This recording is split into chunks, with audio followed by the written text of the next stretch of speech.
tem uma tese muito forte, as empresas do Vale falam isso muito, é botar muita energia em acertar essas 5 a 10 primeiras contratações, assim, porque, querendo ou não, são elas que vão setar a barra de como sua empresa vão ser nos primeiros 2 anos, quem essas pessoas vão indicar, né? Pessoas boas conhecem pessoas boas, então elas acabam criando essa rede muito positiva. Então, assim, acho que talvez um dos elementos mais trivializados é o quanto de energia você precisa gastar nessas primeiros 5 a 10 contratações ali do seu time, sabe? Acho que isso... Tem pessoas que estão lá na época da Intera, Cara, eu tenho a Intera faz 7, 8 anos, que ainda estão aqui e são pessoas centrais na história do InHire, tem umas que ainda estão na Intera, e a Intera meio que roda sozinha hoje, né? Eu tô mais numa posição de board, e então, assim, pensa o valor que tem você contratar bem desde o D0, né?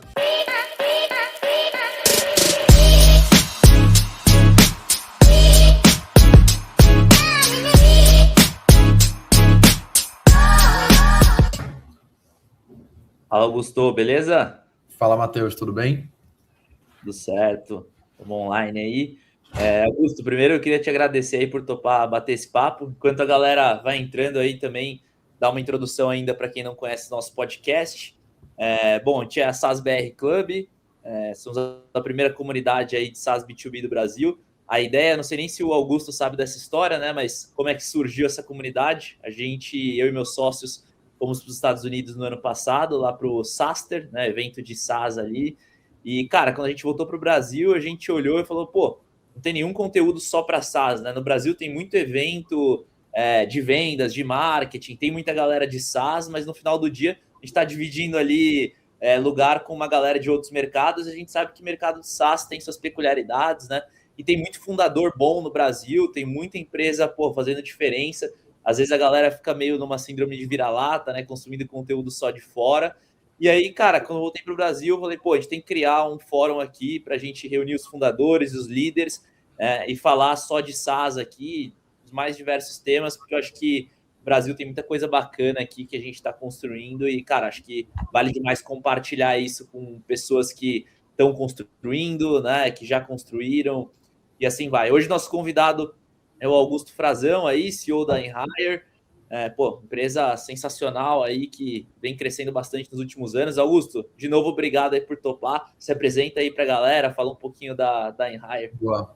Não, acho que eu já conheci a história, sigo bastante aí você, Matheus. Acho que é uma grande referência aí do que a gente tem chamado de thought leadership, né? Acho que é uma coisa que eu também tenho feito bastante. Então, pô, parabéns pelo trabalho. Concordo 100%. Eu sigo muito o SaaS, então, imagina aí. O Jason Lemkin, né? O fundador de lá. Então, acho que é bem bacana ter esse espaço aqui no Brasil. Eu concordo que, assim, eu tenho uma dor enorme quando a gente olha para qual que é a métrica que faz sentido, assim, até, por exemplo, referência de growth. Brasil, às vezes a gente cresce mais rápido do que lá fora, capital efficiency, então tem várias coisas que eu acho que a gente precisa masterizar, que hoje eu tenho uma dor enorme, assim, quando eu olho para o meu resultado, tá bom ou tá ruim? Olhando para os Estados Unidos, muitas vezes tá bom, mas algumas métricas fazem sentido, outras não. Então, acho que só dando um reforço do quanto é importante o trabalho de vocês.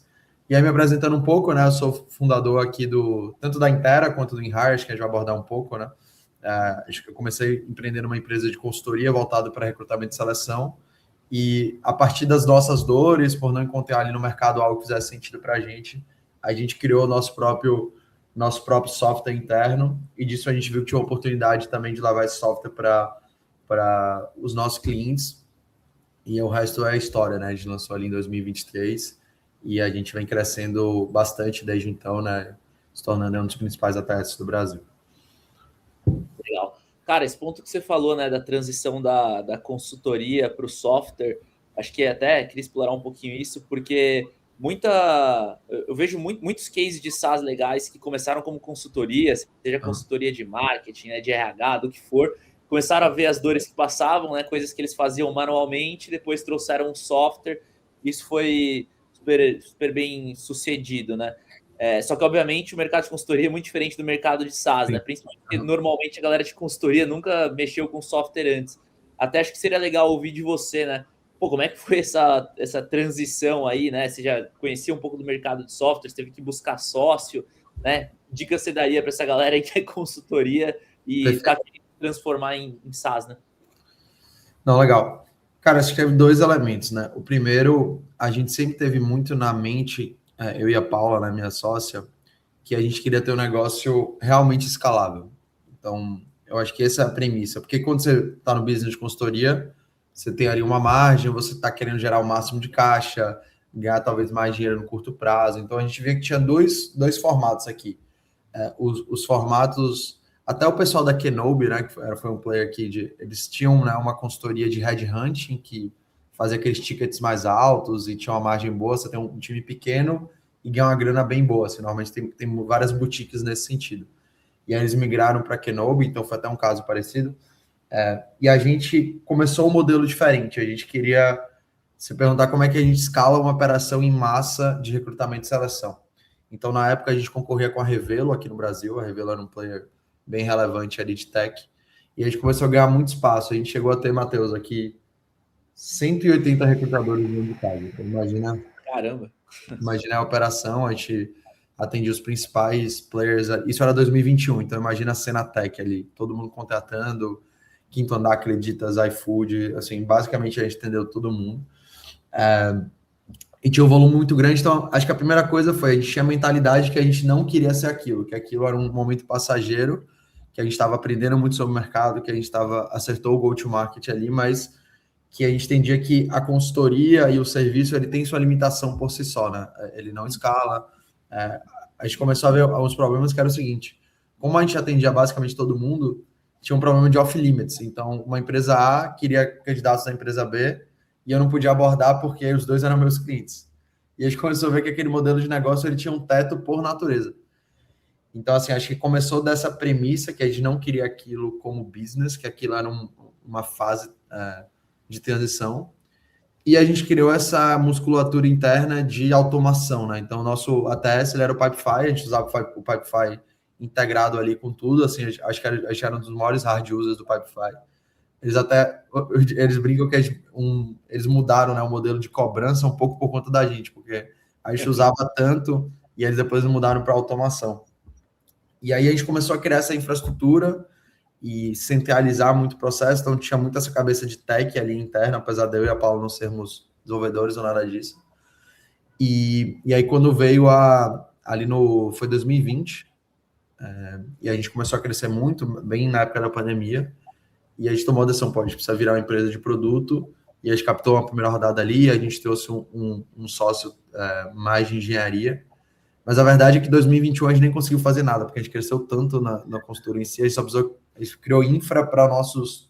Então, a gente automatizou toda a parte de agendamento, a gente automatizou a parte de perguntas de triagem inicial, coisas que ninguém estava fazendo, que a gente usava até essa escala, a gente está fazendo muita vaga. A gente automatizou muito a parte de sourcing, né, de abordagem ativa, porque tinha que fazer hunt, né? As pessoas recebiam, sei lá, 15, 20 abordagens por dia. Então, a gente começou a automatizar todos esses processos e criar muita inteligência de negócio em cima. E aí, quando foi final de 21, a gente falou, não, vamos criar esse business de software. E foi super importante, né? Porque 22 foi ali o inverno das startups, né? Então, quase que toda a nossa receita caiu 80% de um mês para outro, né? Quando virou, ali, acho que foi mais ou menos abril. As enterprises seguraram e a gente começou a olhar para o business de software em 22. E aí a gente, nesse meu tempo, eu já estava negociando uma rodada maior, a gente conseguiu fazer essa rodada ali no fechamento assim, da janela de funding aqui no Brasil nessa época. E quando foi 23, a gente pivotou realmente para virar um ATS, né? Porque nossa tese era uma tese mais de hunting, então a gente queria fazer meio que o topo do funil do processo, meio que ser o Apollo, o que o Apollo é para o mercado de CRM, a gente queria ser aquilo, só que o que a gente aprendeu é que meio que no mercado de RH a digitalização ainda estava menor, então o pessoal não estava nem conseguindo usar o CRM, né, o ATS de fato da melhor forma, quiçá uma ferramenta de hunt, né? E foi que a gente entendeu o nosso modelo de negócio e lançou o InHire como ATS em 2023, e desde então a gente vem crescendo aí bem agressivamente ano sobre ano. Legal. Até um ponto que você comentou aí agora há pouco, né, sobre a questão do mercado de RH ser um mercado mais atrasado digitalmente, né? Até pegando assim, né? Eu tô há 10 anos no mercado de SaaS e eu vejo que, cara, lá atrás tinha muito software de vendas, muito software de marketing, sempre foram áreas muito, né, mais digitalizadas, mais acostumadas a utilizar sistema. O RH, pô, isso vem mais de 5 anos para cá. A galera começou a usar ATS, começou a usar outras ferramentas, e assim por diante. E, cara, uma coisa que eu queria entender, né? Quais foram os desafios que vocês tiveram, né? Pegando um mercado menos digitalizado, alguns players surgindo, agora eu vejo que isso está acelerando, então tem vários players vendendo solução para RH. Como é que, né, vocês usaram de estratégia para se diferenciar? Foi pegando os clientes da Intera e adicionando a ferramenta do software, né? Como é que foi esse go-to-market? Perfeito. Cara, eu acho que quando a gente tem que granularizar um pouco esse problema, porque eu vejo que tem RHs muito bem estruturados hoje no Brasil, que são principalmente ali as startups, scale-ups, as empresas ali que estão no Series A, Series B para frente. E aí a gente conseguiu avançar muito nesse grupo de clientes. Então, eram empresas que muitas vezes nem usavam ferramentas nacionais, usavam ferramentas de fora, e a gente conseguiu trazer aqui com uma ferramenta que fazia sentido, até num custo mais acessível, né? As ferramentas de fora são bem caras. E a gente começou muito nesse ICP ali, empresas mais de tecnologia que tinham uma dor muito forte de hunting, né? De abordagem ativa. E a gente conseguiu abraçar esse mercado muito rapidamente. Hoje a gente tem uma fatia bem relevante do mercado, principalmente de scale-ups, software houses, etc. Então a gente conseguiu avançar muito nessa persona. E aí quando foi 2000... E aí essa persona é uma persona que já está mais acostumada a usar tech, já está mais acostumada a usar ferramentas como um todo. Então ali foi o early adopter muito claro. E aí a gente começou a migrar ali para o que a gente chama que não tem ATS, né? Não usava uma planilha. E aí isso realmente hoje tem sido uma oportunidade muito grande. Na maioria das empresas não usam CRM, que são ATS. Então, até tinha uma conversa há muito tempo com o Eric lá da RD e ele trouxe isso, né? O mercado ainda é muito grande porque a gente já tem poucas empresas que usam CRM, que usam automação. Quando a gente olha para recrutamento e seleção, isso ainda é muito maior.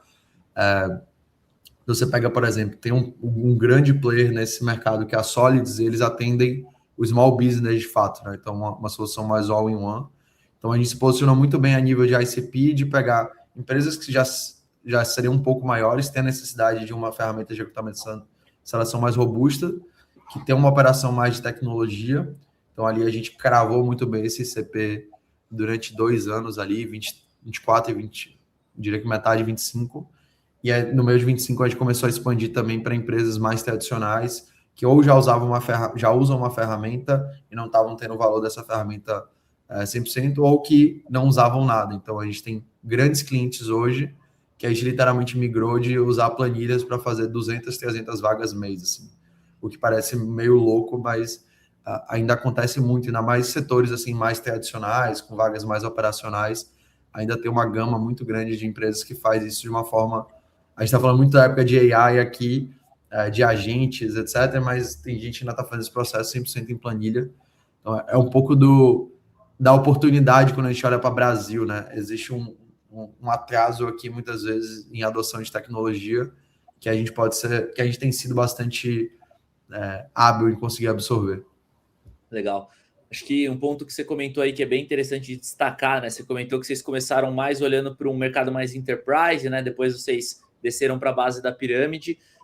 Um padrão que eu tenho percebido nas conversas aqui com os empreendedores que, estão conseguindo tracionar bem as operações é que, cara, todo mundo começou focado em algum ICP específico, né? E depois foi abrindo leque para novos produtos, novos ICPs, né? Eu vejo que muitas vezes o founder de primeira viagem ali, quando está no estágio mais inicial, ele acaba indo numa linha de, cara, vende para qualquer tipo de cliente, não consegue ter um foco, e muito legal você trazer isso, né? Nada impede que vocês começaram no Enterprise e não possam depois com um produto maduro. Só te corrigindo, a gente fez o contrário, a gente começou com Scale-Up, e aí depois, agora a gente está migrando para clientes maiores, né? Então, tá.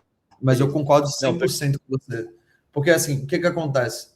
Isso, para mim, é talvez um dos maiores elementos de taxa de conversão, porque se eu falo com cliente ABC, eu atendo essa empresa, isso acelera muito o pipeline, aumenta a indicação, você consegue criar um produto que faz sentido para aquele grupo de empresas, porque, assim, a gente tem muita distração agora aqui. No final do dia, você precisa ter uma métrica, uma North Star Metric. Eu gosto muito do caso do Slack aqui, né? Então, eles têm a North Star Metric, que é, acho que, se eu não me engano, nas 2 primeiras semanas do primeiro mês, precisam transacionar X mil mensagens. E aí você meio que tem esse lock-in. E as empresas que fazem isso têm um LTV gigantesco. Então, a primeira coisa que eu acho que você tem que olhar quando você tem um site é qual que é o seu North Star Metric, que gera realmente aqui a adoção, e por que você é único, né? Qual o seu right to win para aquele cluster de clientes. E aí, quando você tem essas duas coisas muito claras, você começa a provar ROI, e aí você tem aqui um motion que você consegue tanto ter uma taxa de conversão mais alta na abordagem, né? Nos ads, nos anúncios, no outbound, nos eventos, seja lá quais forem seus canais de vendas, e você depois consegue converter muito melhor no fundo do funil.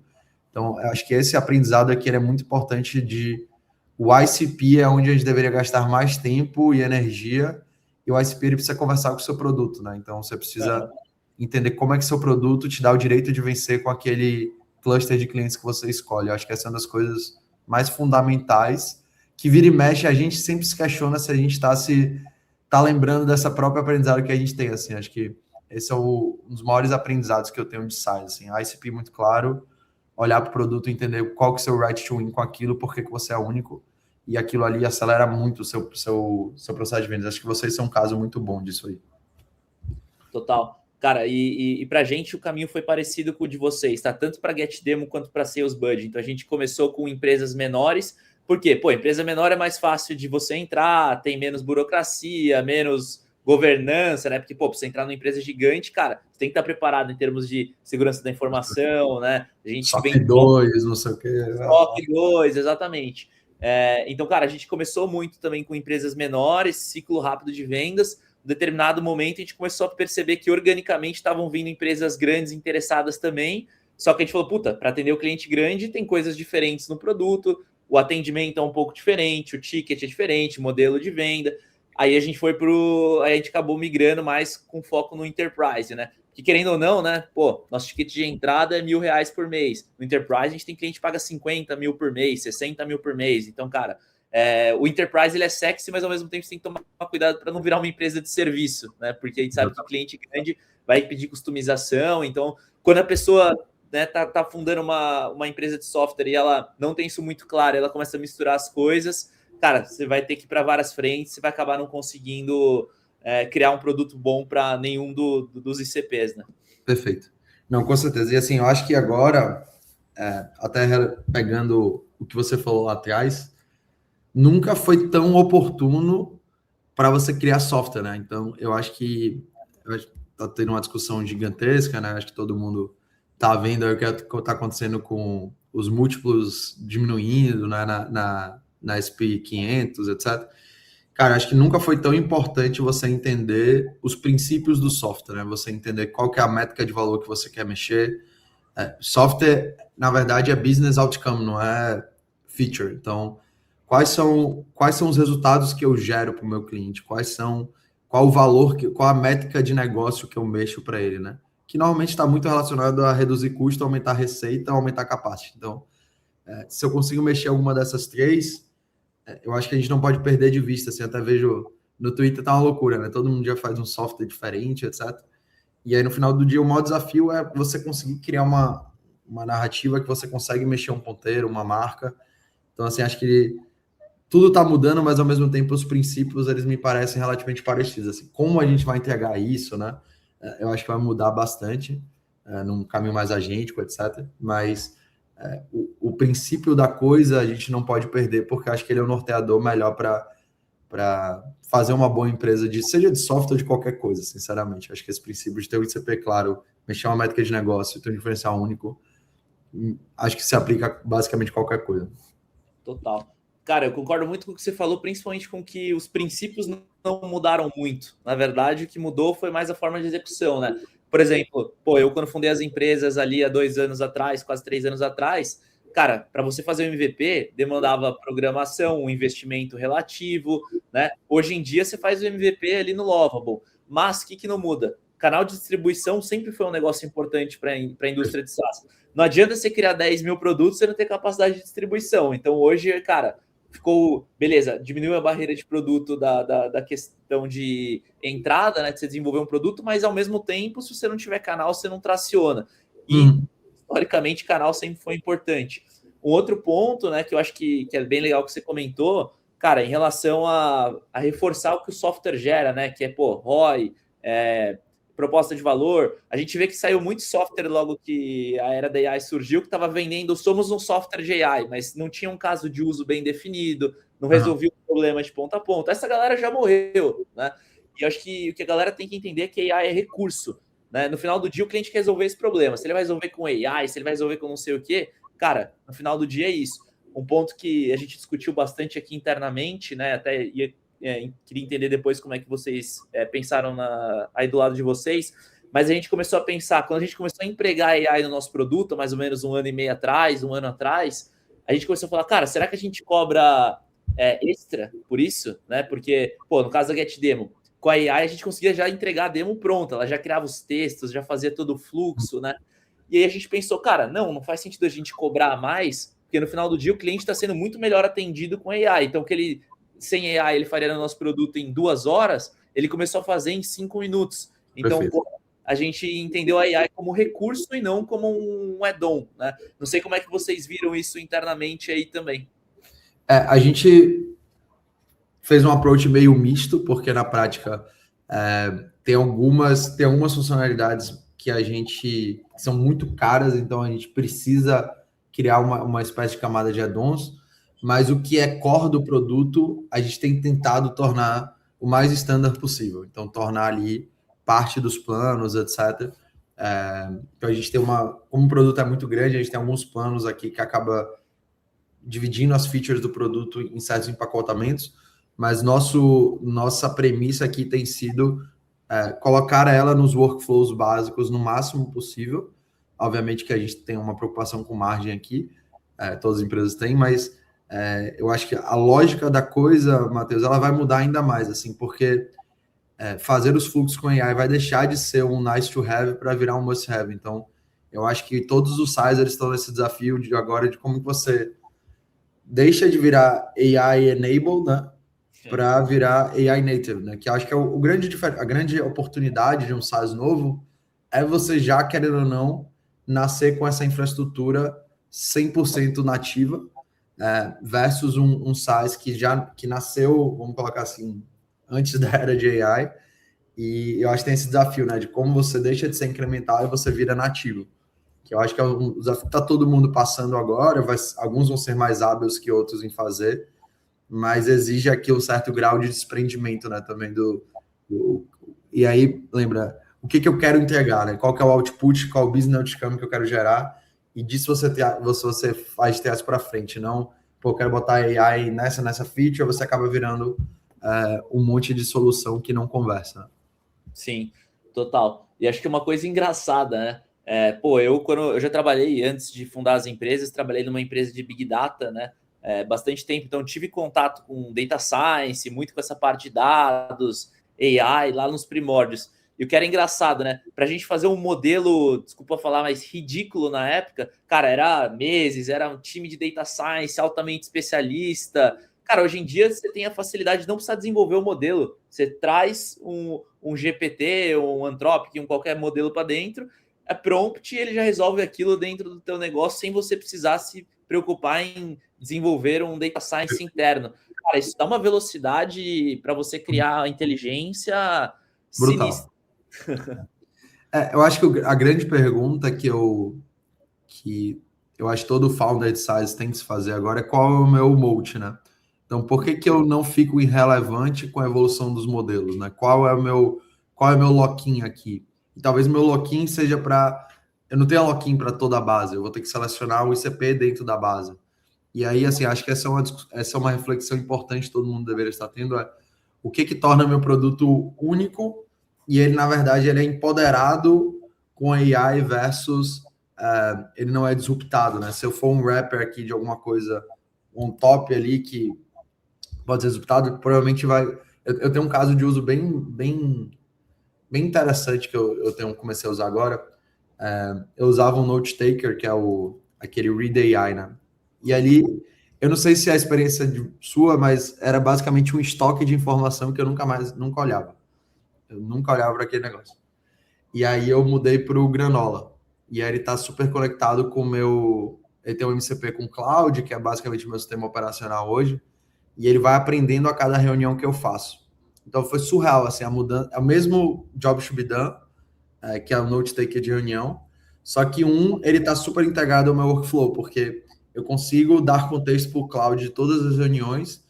E pensa que na última reunião que eu tive aqui, eu discuti isso aqui. Me ajuda a modelar essa apresentação para poder gerar uma coisa. Gera o meu to-do aqui para o Notion, que é onde eu gerencio as informações.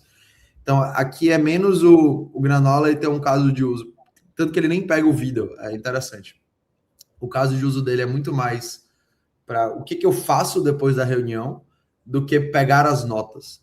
E é isso que eu acho que é genial. Assim, as empresas vencedoras vão ser aquelas que entenderem muito bem qual que é o fluxo e qual que é o business outcome que eu espero daquele produto versus as features em si. Então, um me entrega um estoque de informação que talvez um dia eu vá buscar e o outro me gera ação. Ele já me gera qual que é o e-mail de follow-up que eu preciso mandar, ele já me gera quais são os to-dos que eu preciso fazer a partir daquela ação, ele já me gera contexto para o Cloud conseguir me ajudar nos outputs, seja lá qual for daquela reunião. Então, eu acho que tem um mundo aqui super interessante de cada vez mais eu pensar em usabilidade, gastar tempo e energia com usabilidade, uma vez que a barreira do código ela é cada vez mais simples, né? Simples entre aspas, né? Porque ainda tem bastante complexidade. Total. E assim, né, uma das minhas empresas, né, a própria Sales Bud, ela nasceu muito com uma visão de note taker, né? Então a gente transcrevia e resumia a reunião online, até um determinado momento que a gente falou, tá, beleza, né? O que a gente vai fazer com essa quantidade de dados? E aí a gente teve que evoluir em questão de canal. Então a gente começou a se conectar em WhatsApp, ligação, reunião presencial via aplicativo, trazer uma massa de dados. A segunda camada que a gente teve que trazer depois foi justamente essa estruturação, né? Então, tipo, beleza, quais são os principais concorrentes que estão sendo citados, né? Principais objeções, gerar uma inteligência, e a camada que a gente está entregando agora é acionável, né? Então, exatamente o que você falou, quais são os pontos que o vendedor deveria melhorar, estudar, né? Quais são as ações que ele deveria fazer com o cliente, e assim por diante. Eu ainda vejo que tem mais uma camada, que é a camada de execução, né? Que é ele executar isso no lugar do vendedor, né? Então, por exemplo, hoje a gente preenche CRM automático, gera proposta. Isso eu vejo que vira uma cadeia, vamos dizer assim, blindada, né? Para uma solução de AI empacotada. É o que o pessoal vem falando, né? Da migração de System of Record para System of Context in Action, né? Então, você sair daquele repositório estático para você gerar contexto, fase 1, e depois gerar ação, né? E aí você tem um mix entre o que é ação e o que é contexto, que é um pouco do que... Eu acho que o playbook de código é justamente esse, né? Então, antes você gastava muito tempo codando, agora você tem muito tempo orquestrando, e eu acho que a função do dev ele vai estar muito mais relacionada a produto e arquitetura, né? Você conseguir criar as arquiteturas para os agentes conseguirem conversar entre eles e conseguir, inclusive, criar camadas autônomas. Então, a função do dev ela vai mudar muito, mas eu acho que a necessidade, bons devs, na verdade, vão ter 100x de produtividade e valor do que eles tinham antes, né? E aí, quem conseguir se ajustar vai ter um prêmio, e quem não conseguir se ajustar vai ter uma dificuldade aqui nessa nova forma de fazer software, né? Como um todo. Sim, total. Não, é exatamente essa visão, cara. E aí, até mudando um pouquinho de assunto, né? Cara, vocês são de Salvador, aí na Bahia. Eu confesso que eu não conheço a cena de empreendedorismo, startup daí. Sei que, pô, Floripa é muito forte, São Paulo, obviamente, né? E quando eu vi que vocês eram de Salvador, eu falei, pô, será que tem uma cena de startup legal aí? Tem bastante empresa. Como é que é por aí? E também ia te perguntar, né, o quanto que você se sente prejudicado de estar longe de São Paulo. Talvez não tanto, porque como você falou, você vai para lá o tempo inteiro, né? Mas conta um pouquinho para a gente aí. Boa. Cara, tem muita startup boa aqui, mas eu diria que não foi de um processo 100% intencional ali, como Floripa tem os hubs, etc. São Paulo acaba sendo por ser o centro ali, talvez, de tudo que acontece no Brasil. Mas aqui, por exemplo, você tem a Jus Brasil, né, que é quase um unicórnio, tem a Sanar, que é uma empresa gigantesca de saúde, tem a ZigPay, que é um dos maiores sistemas ali todo mundo de São Paulo deve conhecer a ZigPay aí. Então, nasceu muitas empresas, acho que SaaS tem um pouco menos. Aqui tem a gente, tem o pessoal da Infleet, que está fazendo um trabalho super bacana também, principalmente com hardware e SaaS. Mas eu diria que tem umas 8 a 10 startups bem bacanas aqui no ambiente como um todo. Tem a eRural, que está mais no cenário de agro. Mas eu diria que foram 2 elementos. Assim, a gente teve um momento que a gente fez a Liga Universitária de Empreendedorismo. E aqui a gente começou a fomentar muito startups, enfim, criação de modelos de negócio. Foi a Paula, até minha sócia, que fundou. E aí a gente criou esse ecossistema forte. Dali saiu bastante empresa. Tem o pessoal da Cubus, né, que é uma software house, que acabou criando 6, 7 empresas, entre elas o ZigPay. Então, esse é um caso muito legal aqui de spin-offs que saíram de dentro de uma software house. Mas acabou que não teve tanto estímulo, a coisa meio que parou, e hoje são iniciativas mais independentes, né? Então, hoje até no cenário de funding aqui tem um fundo que está fazendo um trabalho bem bacana, que é o pessoal da Lighthouse. Mas assim, não se compara, né, a nível de funding. Eu acho que o meu principal gargalo aqui é mais você ter essa troca intencional com outros founders que estão vivendo esse dia a dia, que estão tendo esses mesmos problemas. Você acaba criando uma rede paralela, você vai fazendo isso de outras formas, mas eu diria que você pega o Vale do Silício ali, né, imagino que deva estar uma loucura agora, né, todo mundo falando sobre isso. Você falou de um sastre da vida, você está vivendo ali aquele dia. Para a gente acaba sendo um espasmo que a gente tem em um final de semana ou em uma semana, versus você tá vivendo todos os dias e trocando com pessoas que estão nessa mesma frequência. Então, eu tento fazer isso de outras formas. O Twitter tem sido meu melhor amigo aqui a nível de contexto, de aprender tudo que está rolando. Mas eu acho que o principal ônus hoje aqui é mais essa densidade de talento, né? Você está próximo de muitas pessoas que estão vivendo os mesmos desafios que você, mas ao mesmo tempo você tem um ganho de qualidade de vida enorme, assim, que para mim é super importante. Então, acho que é prós e contras, né? Você vê muita startup incrível saindo de todos os lugares do mundo, né? Acho que centralizou um pouco da Indonésia, a Europa está muito forte, tem muita empresa incrível saindo da Europa. Então, eu vejo que talvez a AI tenha um pouco democratizado da onde você consegue fazer as coisas e onde você consegue também achar talento. Total. Confesso que eu tô bem ansioso pro Saster esse ano. Não sei se você vai também, mas, cara, ano passado. Hã? Tô pensando em ir. Porra, vamos junto aí, vai uma galera. Ano passado, né? Acho que você não foi, né? Não fui, não. Cara, ano passado o AI ainda tava meio intangível, eu senti, sabe? Esse ano acho que a galera vai vir bem pesada de coisa, vai ser bem legal. Mais maduros, né? Eu acho que sim. Cara, uma pergunta que eu não posso deixar de te fazer, né? Eu acho que um dos maiores desafios hoje dos fundadores é recrutar bem, né? Independente do estágio que ele tá, cara, tem sido um desafio para qualquer área. Não preciso nem dizer que você é um baita especialista nisso, né? Você respira isso, você tem a Intera, né? Você criou a InHire. Uma coisa que eu ia te perguntar, né? Qual que é a mágica, né? O que você olha e o que você recomenda, né, para um founder contratar bem? E uma outra pergunta, né? O que você prefere? Um recurso júnior com sangue nos olhos ou um recurso sênior mais acomodado? Perfeito. Cara, eu acho que vendas a gente cresceu muito com a premissa, Matheus, que vendas e recrutamento são muito parecidos. Então, quando a gente fala de cliente ideal, né, o ICP, eu acho que tem a mesma reflexão para o candidato ideal. Eu tendo a achar que as empresas colocam pouquíssimo esforço nessa parte inicial de alinhamento de perfil, de entender o que eu quero para aquela posição. Assim, você pega um vendedor no começo da Get Demo e um vendedor agora, provavelmente esses 2 perfis eles têm skills diferentes e a job description não vai ser muito diferente. Então aqui, lá no começo você precisava de alguém, talvez vai cortar mato alto, que vai fazer o que precisa ser feito, que vai comprar o que for, que não precisa de tanta técnica. Talvez agora indo para Enterprise você precisa alguém que consegue ter um playbook mais claro de como fazer o processo. Então isso vai mudando ao longo do tempo e eu sempre brinco, né? As job descriptions, elas parecem ser escritas em pedra, tipo, elas são a mesma coisa e elas não aprendem com o tempo, né? Então, se eu faço uma vaga e eu tenho um requisito, se eu contrato uma pessoa e essa pessoa não manda bem, eu deveria questionar se esses requisitos funcionam ou não e melhorar e evoluir minha job description. Ou vice-versa, né? Eu descubro uma coisa que eu não peguei naquela pessoa, mas faz todo sentido, eu deveria evoluir minha job description. E esse alinhamento de perfil muito exaustivo ali com os gestores. Ah, não tem um tempo. Mas aí o que acontece na prática é que o gestor não bota energia lá naquele começo, e aí quando ele recebe os primeiros candidatos, ele fala, isso aqui não faz sentido por conta disso, disso, disso, e não tinha passado esses requisitos. Então, eu acho que o primeiro ponto é uma reflexão muito clara sobre o que eu espero daquela pessoa. Eu não quero um vendedor, eu quero uma pessoa com XX competências, com esse momento cultural, eu preciso olhar para o meu time agora e entender, pô, eu preciso de uma pessoa mais enérgica, uma pessoa mais técnica.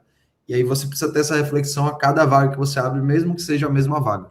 Então eu diria que o primeiro ponto é gastar muito mais tempo e energia em tentando entender o que eu quero daquela vaga, qual que é o ICP ideal, onde que eu vou buscar esse tipo de talento, criar um planejamento mesmo para a fase zero, né, da vaga, e todo o processo ele fica muito mais fácil, né? Então, eu acho que essa é a dica 1, assim, que eu daria, que é uma dica muito parecida com vendas, né? Então, não adianta nada eu criar todos os canais de venda se eu não tenho o meu ICP muito claro. Então, eu acho que esse é o primeiro conceito aí que eu tentaria repensar. E o segundo é que você deveria aprender a cada processo, né? Então, putz, se eu finalizar aquele processo, o que eu aprendo com aquilo? Como é que eu melhoro o meu processo de teste para frente? Quais são os critérios dessa vaga? Quando eu fizer essa vaga de novo, o que eu vou buscar nessa pessoa? Então, eu acho que esses dois elementos aqui são bem simples e triviais, mas conheço pouquíssimas empresas que fazem. E o segundo ponto sobre o júnior ou sobre o sênior, a Intera foi um case muito parecido com o de vocês, né? A gente pegou pessoas que não tinham tanta experiência profissional, mas tinham um background muito bom, muita vontade de fazer. A gente criou uma coisa chamada Academia de Talent Hackers, que a gente ensinava as pessoas a serem recrutadoras. Então foi incrível, a gente formou talvez aí uma das melhores turmas de recrutadores do Brasil até hoje, né? Essas pessoas estão trabalhando em empresas incríveis. E foi basicamente comportamental e a gente deu o apelo técnico. E hoje eu vejo no InHire que é um misto disso, né? Então, as posições de liderança, eu acho, ajuda bastante trazer pessoas com bastante contexto, que já tem um playbook aqui que conseguem agregar, mas eu tenho uma visão muito clara aqui, por exemplo, até nossos primeiros vendedores, etc., eles não tinham background de vendedores, eram pessoas que tinham uma capacidade técnica, muito, comportamental muito boa, e eles aprenderam técnico e performaram muito bem.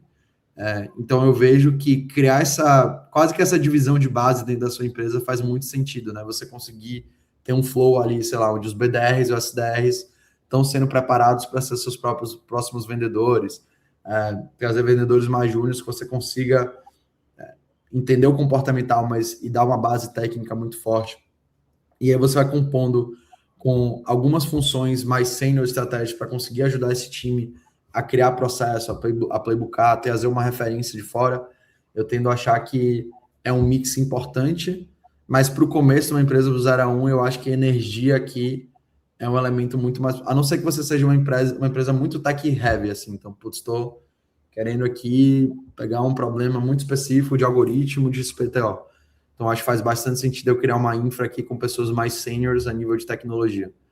Acaba indo para contexto, mas meu sentimento é que não existe uma regra pronta, né? Você tem que olhar qual que é o seu contexto e a partir daquilo você conseguir entender qual que é o mix ideal de pessoas. Mas acho que tem um preconceito grande com você trazer júniors e formar eles. E pela minha experiência, eu sei que é de vocês, isso foi um dos grandes game changers aí para nossa empresa. Animal. Cara, essa analogia com vendas que você falou, ela mata a pau, né? É aquilo que você falou. Cara, em vendas, né? Se você não tiver bem descrito seu ICP, você vai atrair cliente ruim no seu inbound e no seu outbound você vai buscar cliente que não faz sentido. Recrutamento é a mesma coisa. Se você tiver claro ICP, comportamento, cara, você vai ter que criar uma cultura que atraia pessoas que queiram trabalhar na tua empresa com esse perfil e ao mesmo tempo você vai ter que ir em algum lugar que você encontre as pessoas certas, né? Então, pô, essa analogia ela faz um sentido sensacional e, cara, acho que 99,9% das empresas não vem dessa forma, né? Fazendo essa correlação. E é muito o que você falou, não se dedica nessa primeira fase inicial de definir o ICP, a cultura, e aí no final reclama que só recebe candidato ruim, né? Então, pô, isso faz super sentido. E dos perfis, Cara, até é engraçado, porque o que eu pensei no início aqui, né? Nas duas empresas, eu falei, cara, tecnologia é nosso core. Tecnologia não dá para ser uma pessoa júnior, porque é um cargo técnico, precisa de bagagem, precisa de experiência, porque senão o produto não para em pé, né? Se o produto não parar em pé, não tem SaaS. Então, cara, tecnologia, eu sempre olhei e falei, cara, tem que ser sênior pra caramba. Claro que sênior com comportamento empreendedor, né, e tudo mais, mas sênior, enquanto, pô, para vendas, para CS, a gente sempre olhou e falou, cara, não é uma solução extremamente complexa, é um negócio que dá para entender rápido. Às vezes a energia, né, acaba compensando mais do que trazer alguém sênior. Então, pô, ter essa subdivisão internamente, entender o que faz sentido, pode ser uma boa estratégia, né? E aí tem uma tese muito forte, as empresas do Vale falam isso muito, botar muita energia em acertar essas 5 a 10 primeiras contratações, assim, porque, querendo ou não, são elas que vão setar a barra de como sua empresa vão ser nos primeiros 2 anos, quem essas pessoas vão indicar, né? Pessoas boas conhecem pessoas boas, então elas acabam criando essa rede muito positiva. Então, assim, acho que talvez um dos elementos mais trivializados é o quanto de energia você precisa gastar nessas primeiros 5 a 10 contratações ali do seu time, sabe? Acho que isso tem pessoas que estão lá na época da Intera, cara, eu tenho a Intera faz 7, 8 anos, que ainda estão aqui e são pessoas centrais na história do InHire, tem umas que ainda estão na Intera, e a Intera meio que roda sozinha hoje, né? Eu estou mais numa posição de board, e então, assim, pensa o valor que tem você contratar bem desde o D0, né? Acho que isso é um elemento importantíssimo e bastante trivializado, eu diria. Totalmente. Não, legal. E aí acho que é uma pergunta até que, pô, esses tempos me fizeram e eu fiquei pensando, porque eram muitos, né? Eu queria entender, assim, pegando a tua história aí, né, da InHire, quais seriam as 3 principais coisas que você teria feito completamente diferente hoje em dia, né? Sei lá, de repente erros aí que você cometeu, teve que voltar atrás. Conta aí pra galera. Pô, com AI ou sem AI? Acho que isso muda um pouco. Cara, vou tentar dar as duas respostas. Cara, eu teria gasto ainda mais tempo com contratação. Eu acho com certeza no começo ali. Eu acho que a gente fez isso, mas eu faria ainda mais. Eu acho que isso é vital para esse começo de cada empresa. Teve um momento ali que a gente perdeu, principalmente na época da Intera, e foi um aprendizado muito bacana, porque a Intera, a gente aprendeu no InHire com a Intera. Cultura, assim, a gente criou uma cultura muito família aqui, o que era super bacana, mas ao mesmo tempo as coisas se confundiram, assim, sabe? E eu acho que na InHire a gente conseguiu criar uma cultura de muito cuidado, a gente tem muito essa cuidado, mas também combinado com performance, com resultado. Então, assim, acho que essa questão da cultura foi algo que a gente aprendeu da Intera para o InHire, que não dá para perder, velho. Assim, acho que esse é o elemento aqui mais importante. E cultura é algo vivo, né? Você não pode... A cultura nunca está feita, ela continua e ela vai precisando ser reforçada ao longo do tempo. E, cara, assim, acho que o terceiro ponto que eu olho muito é que eu fico sempre em hiring Intera, mas eu acho que é investir cada vez mais cedo em ativos proprietários. Então, eu acho que a gente dependeu ali bastante tempo de mídia ou de indicação, etc., que não são canais que são proprietários. A gente tem feito já há bastante tempo um esforço de criar esses canais proprietários, criar esses ativos únicos, mas eu diria que eu começaria desde o D0 a empresa, pensando em criar canais proprietários, mesmo que não dê resultado no curto prazo, para que a gente consiga gerar esse compound effect ali a longo prazo, né? Então, eu diria que esse é um grande elemento ali que eu faria diferente para frente.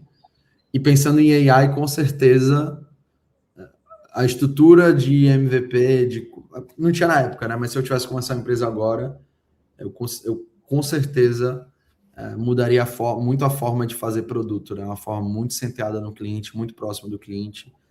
Talvez um elemento maior ali, né? Que você falou ali atrás de personalização, né? Acho que tem essa oportunidade de você personalizar ali hoje mais, sem necessariamente ser tão disruptivo com todo. Você conseguir ser um pouco mais aberto ali entre personalização / software. Então eu vejo que tem esses 3 pontos, assim, contratação, cultura e canais proprietários. Eu diria que são as 3 coisas que eu botaria ainda mais energia se eu fosse abrir uma empresa agora do que eu fiz lá atrás. Sensacional. E pegando até essa tua última do canal proprietário, reforço a importância disso, porque pô, eu só consegui tracionar as minhas empresas também por conta de ter criado muito cedo esse canal do LinkedIn. Não deu resultado no primeiro dia, nem no primeiro mês, e no terceiro mês. Foi algo construído com o tempo e virou, cara, a principal força de tração inicial, né, dos negócios. Hoje em dia a gente já está, né, obviamente, construindo novos canais, mas, cara, isso é super importante. Eu vejo que você também tem esse canal ali, né? Você produz bastante conteúdo, está constantemente se posicionando, e acho que às vezes a galera meio que negligencia isso, foca muito no produto, esquece do canal, e hoje, principalmente com AI, cara, quem esquecer do canal não vai passar, é diferente de antes, né? Perfeito. Eu acho que é um pouco um mix de... Talvez a empresa, para mim, a grande referência aqui, né, de SaaS no Brasil, e empresa como um todo, é a Traction. Acho que eles estão fazendo um trabalho animal. E eu acho que eles fazem isso muito bem, né? A empresa que tem um DNA absurdo de produto, eles conseguem criar diferenciais muito claros, eles estão sempre inovando, muito claro o ICP, expansion absurdo, assim, puta modelo de negócio. E ao mesmo tempo eles conseguem combinar isso com um go-to-market muito claro, construção de case, construção de comunidade, eventos muito bem feitos ali para o ICP muito específico. Eles conseguem falar a linguagem, até da forma como eles se vestem do ICP deles. Então, eu acho que muitas vezes a gente entra numa discussão se é uma empresa que cresce por vendas ou que cresce por produto. E eu acho que no final do dia, as melhores empresas fazem no limite os dois, sabe? Então, eu tenho essa visão aqui que a gente precisa um pouco desfazer essa... Eu sou uma empresa que cresce por vendas. Sou uma empresa que cresce... Você pega sei lá, esses grandes players de, sei lá, uma SAP. Eles crescem primariamente para ter uma puta estrutura de vendas aqui, o produto é bom, funciona, mas é bem rígido, engessado, etc. Eu diria que é mais um play de vendas. E eu acho que aqui as empresas vencedoras no futuro, eles vão conseguir fazer o mix dos dois, vão ter canais muito bem estruturados. Então, a gente cada vez mais está vendo uma migração muito forte para conteúdo, empresas fazer todo esse trabalho aí de educação, né? Acho que vocês são um case maravilhoso disso, mas ao mesmo tempo, se combinar isso com o produto, a gente cria os grandes vencedores, né? As empresas que realmente vão fazer IPO, que vão ter ali mais de 100 milhões de RR de dólar. Então, assim, eu acho que o play agora não vira mais uma escolha, e sim você conseguir unir os dois mundos e criar um produto fora de série, mas que converse com o ICP muito claro, e você consiga gerar cases e todo um motion aqui de mostrando por que você é o vencedor dessa narrativa. Então, é um pouco onde está a minha cabeça. Eu acho que vai mudar bastante nos próximos 6 meses, um ano.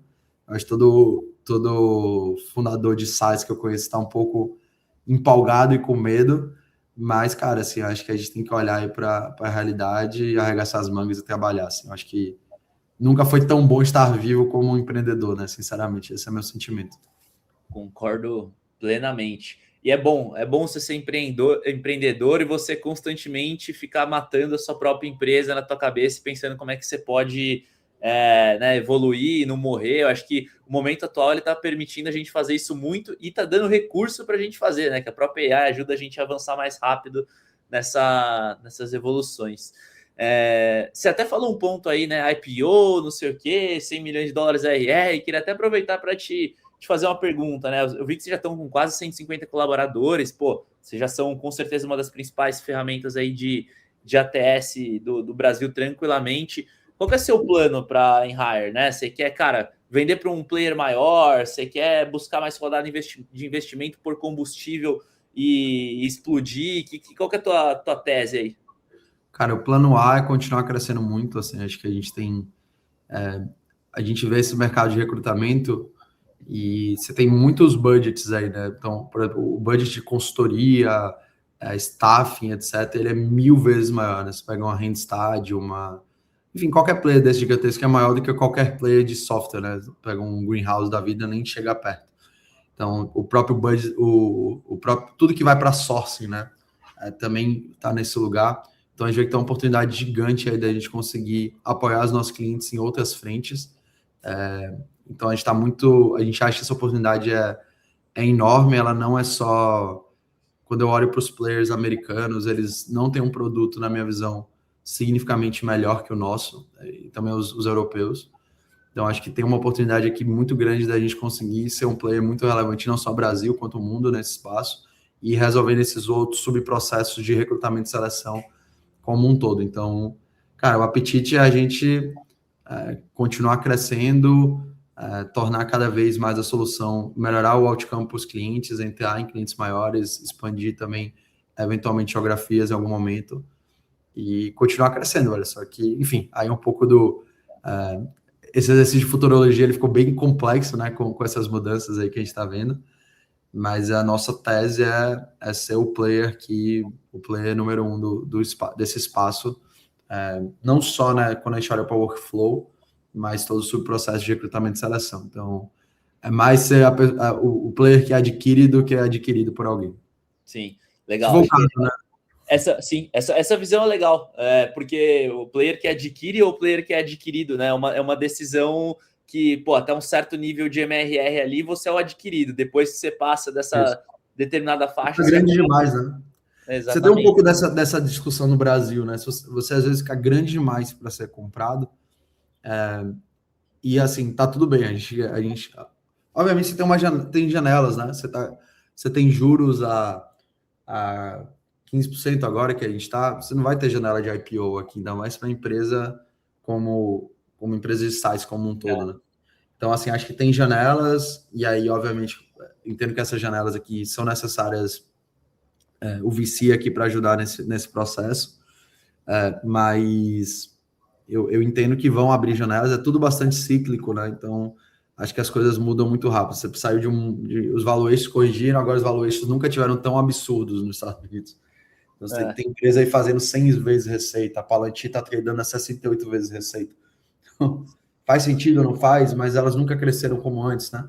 Eu tava até vendo o Eleven Labs, né? O Paulo Passoni falando que eles fizeram se não me engano, 30 vezes receita a Valor, o Eleven Labs, e essa empresa já cresceu e o deal deles tá 8 vezes agora. Então, o que é certo ou errado, né? Acho que essas regras mudaram um pouco com o delta de crescimento que vem acontecendo. É muito louco pensar isso, né? Porque, pô, uma empresa hoje que faz uma rodada mais agressiva ali, né? Já capta 30, 50 milhões de reais, já entra num valuation que talvez, sei lá, tenham 10 players no Brasil que vão conseguir comprar você, né? Então, você já fica amarrado numa circunstância ali que, cara, se você não for comprado, você vai ter que você vai ter que fazer mais uma rodada depois e ser o cara que compra, né? Não vai ter muito que você fazer. Eu tenho até voltando aí essa dica, Matheus. Quando a gente começou a rodada o track de VC, eu não entendia 100% o jogo, assim, sabe? Porra, massa, todo mundo captando, legal, parece bom, vamos nessa. E, cara, assim, uma dica que eu daria é que você precisa entender muito bem a dinâmica do que você está comprando, assim, sabe? A gente teve uma sorte enorme de ter investidores incríveis do nosso lado, todos até então, assim, acho que tem sido incrível isso. Mas, ao mesmo tempo, eu acho que você precisa entender qual que é o racional e o que as pessoas estão investindo em você esperam. Então, não tem almoço grátis. Você precisa entender qual que é a dinâmica do jogo, o que você espera, por que você está pagando aquela grana, o que você vai entregar com aquilo. E eu vejo que muitos founders captam ali um pouco no oba-oba de captar é bom, que entra até um pouco na discussão do valuation esticado, né? Tem um puta risco de você pegar 30 vezes receita. Se você não entrega, dar o round, a empresa entra numa espiral aqui de cap table ruim, e você não vai para lugar nenhum, pressão dos investidores para você crescer muito rápido. Então, assim, eu pessoalmente, a gente tem captado a múltiplos legais, mas múltiplos que fazem sentido. Então, isso dá para a gente um espaço de fazer as coisas de uma forma mais correta, na minha visão. Então, assim, acho que tem vários aprendizados aí que, desde liquidation preference, é como você lida, o que você negocia, governança, que com certeza o eu de hoje faria de uma forma bem diferente, apesar de eu achar que, quase que por sorte, por ter pessoas boas do nosso lado, a gente tem hoje uma cláusula legal, um cap table que faz sentido, pessoas boas, mas poderia ter ido para um lugar bem ruim e eu não ia saber, sabe? Então... Sim, total. Você vê, tem uma galera ali que captou naquela época 2020, ali 21, que você praticamente estava parado e vinha gente oferecer dinheiro para você. Tem uma galera que está presa aí nos valuations com uma expectativa gigante e não vai conseguir sair tão fácil, né? Alguém vai ter que sair perdendo, é uma situação bem complicada. Exatamente. Então, Boa. eu acho que esse é o risco aqui, tá? Mas enfim, cara, assim, acho que esse é o desafio que tá todo mundo vivendo. Mas assim, você tem que ser super intencional nas coisas, assim, você ser racional, ter boas pessoas do lado, você conseguir ter aqui uma rede de mentores, amigos que você confia. Eu acho que isso ajuda bastante, né? A gente vai. Cara, também é um pouco tentativa e erro, assim, você vai aprendendo com o tempo. Tem um motivo porque fundadores de segunda viagem acabam tendo valuations mais altos. Então, assim, acho que esse é um pouco parte do processo, mas se você conseguir aprender e assim, acho que ser menos ganancioso talvez vai te ajudar lá na frente também. Total. Cara, sensacional o bate-papo aí, o Augusto. Porra, conseguimos passar por vários temas aí, né? AI, cap table, captação. Acho que são as dores principais aí que todo founder acaba passando. Queria te agradecer demais aí pelo bate-papo, foi legal demais. Acho que a gente não tinha conversado ainda também, então, pô, bacana. Eu sempre te acompanho ali, acompanho a iHire. Acho que vocês estão construindo fantástico e espero que a gente possa ter outras oportunidades como essa aí de trocar ideia. Com certeza. Cara, prazer, obrigado aí. Acho que vocês estão fazendo um trabalho incrível. Aprendo muito com vocês, de verdade. Acho que vocês estão num caminho muito bacana. Sempre trago aí como exemplo.